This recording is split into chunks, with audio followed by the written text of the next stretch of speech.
सियावर राम जय जय राम। मेरे प्रभु राम जय जय राम। कल हमने कथा रामचंद्र जी के दरबार में लव कुश कथा सुनाने बैठते हैं, ये प्रसंग हमने वहाँ छोड़ा। समाज तो दो तरफा घूमता है। राम जी ने सीता जी का त्याग कर दिया, यह कुछ तो सहन हुआ परंतु कुछ को सहन नहीं हुआ। जिनको यह सहन नहीं हुआ वह कहते हैं कि सीता जी का त्याग करने की जरूरत नहीं थी, परंतु वह केवल इतना कहकर ही रह गए। किसी ने भी राम जी के पास जाकर नहीं कहा कि माता जी को घर में बुला लो, माता जी घर में नहीं पधारेंगी तब तक हम पानी भी नहीं पिएंगे। प्रजा ने राम जी के सुख का तनिक भी विचार नहीं किया। केवल एक वशिष्ठ जी ने आपत्ति उठाई थी। अकेले राम जी सिंहासन के ऊपर बैठे, यह उनको वशिष्ठ जी को सहन नहीं हुआ।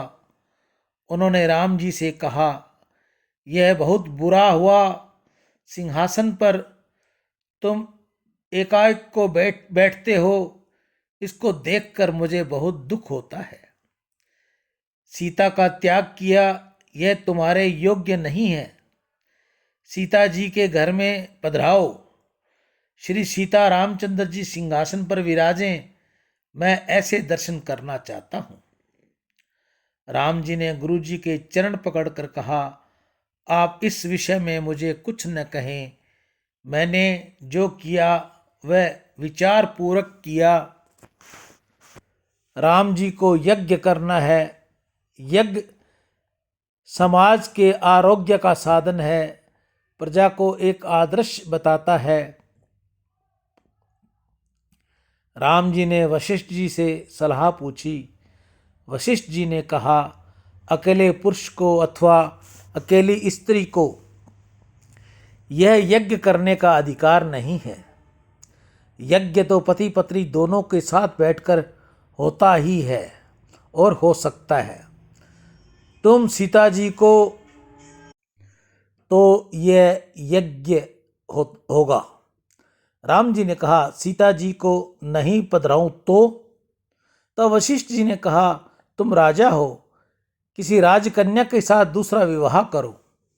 पत्नी के बिना ये यज्ञ संपन्न नहीं हो सकता। अकेले राम को यज्ञ करने का अधिकार नहीं है और राजा को यज्ञ तो करना ही चाहिए। अतएव तुम दूसरा विवाह करो। राम जी ने कहा, गुरुजी आप ये क्या कह रहे हैं? जगत की प्रत्येक स्त्री मेरी माँ है, अतः मुझे दूसरा विवाह नहीं करना है। वशिष्ठ जी ने कहा, दूसरा विवाह तुम करोगे नहीं और सीता जी को पधराओगे नहीं। एकांकी तुम यज्ञ करने का अधिकार नहीं है। श्री रामचंद्र जी ने युक्ति की। उन्होंने सीता जी की सुंदर स्वर्ण मूर्ति बनवाई और सीता जी की तरह ही सोने की मूर्ति बनवा ली। और राम जी जब यज्ञ में यजमान के आसन पर बैठे तो वह सीता की मूर्ति को साथ लेकर बैठे। सियावर राम जय जय राम। मेरे प्रभु राम जय जय राम। वाल्मीकि जी को यज्ञ का आमंत्रण दिया गया। वाल्मीकि जी ने अपने दो शिष्य लव और कुश लेकर अयोध्या में आते हैं। यज्ञ में विश्राम के समय लव कुश रामायण की कथा करते हैं।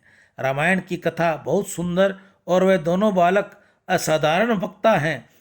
कथा ऐसी सुंदर करते हैं कि बड़े बड़े ऋषि मुनि भी झूम उठते हैं।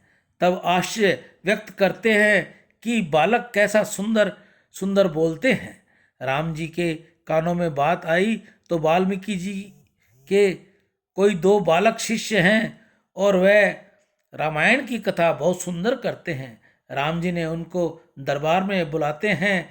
राम जी के दरबार में दो सुंदर बालक श्री राम कथा करते हैं। रामायण में लिखा है कि रोज 30 सर्ग की कथा उन्होंने की। कथा 24 दिन चली। लव कुश रोज राम कथा का वर्णन करते और अयोध्या की प्रजा सुनती। राम जी भी कथा सुनने बैठे। मर्यादा पुरुषोत्तम की प्रत्येक लीला में मर्यादा है। लव कुश जिस तरह राम कथा करते, उस समय राम जी सिंहासन छोड़ देते। वक्ता की भांति श्रोता का आसन ऊंचा न हो, यह सनातन धर्म की मर्यादा है। राम जी को कथा सुनने में बहुत आनंद आता है। राम जी बार बार लवकुश को निहारते हैं। उन्होंने लक्ष्मण से कहा, लक्ष्मण, इन बालकों को देखने में मुझे बहुत आनंद होता है। इनके श्रीअंग से लक्ष्मण देखने से तो ऐसा लगता है कि ये किसी चक्रवर्ती सार्वभौम राजा के बालक हैं।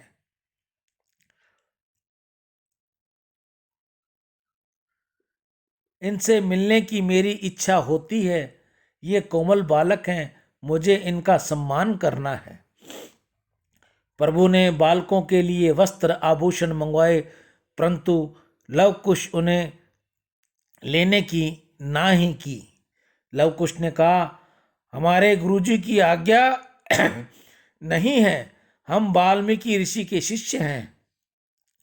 गुरुजी ने कहा है कि कोई कुछ भी दे लेना नहीं।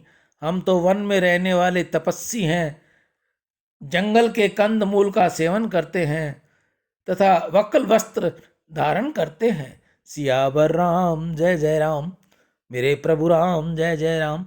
जय मंगल भवन मंगलहारी, द्रवौ सुदशत अजर बिहारी। दीन दयाल वृद्ध संधारी, हरहु नाथ मम संकट भारी। इससे आगे का वृतांत हम आपको कल सुनाएंगे। श्री राम, राधे राधे। गीता गंगा गौ माता की जय। आज की हरे चारे की सेवा श्री गौशाला समिति, हनुमानगढ़ टाउन, राजस्थान। दान से अंतःकरण की शुद्धि होगी और भगवत कृपा मिलेगी। दानदाताओं में आज अशोक कुमार जी अडवाणी, ब्रजलाल जी कोल जम्मू, प्रेमचंद इंगला इंदौर, राधा रानी एंड सुभाष चंद्र फ्रॉम बेंगलोर, अभिषेक भारद्वाज। गौ माता इनके घर में सदैव खुशियाँ रखे। जिसने जो मनोकामना से गौ माता की सेवा की है, गौ माता वो उनकी मनोकामना पूर्ण करे। इनके बच्चों को अच्छी सद्बुद्धि दे, माता पिता के कहे अनुसार चलें, दान पुण्य गौ सेवा करें। दिन दुगनी रात चौगनी इनकी तरक्की हो। आप में से भी जो कोई भाई बहन गौ सेवा करनी चाहे तो अपने घर के बाहर, कॉलोनी में, जहाँ भी उनको जगह मिले, ढाणी में हो, शहर में हो, जहाँ उनको उचित जगह हो, वहाँ वह गौ सेवा करें। अगर आप को स्थान नहीं मिलता तो ये सेवा आप हमें भेजें, हम आपकी ये सेवा गौमुख तक पहुँचा देंगे। एक बार पुनः मैं आपको दानदाताओं के नाम बता दूं। Ashok Kumar ji Advani, Brajlal ji Kaul Jammu, Premchand ji Ingla Indore, Radha Rani and Subhash Chandra from Bangalore, Abhishek Bhardwaj. सियावर राम, जय जय राम।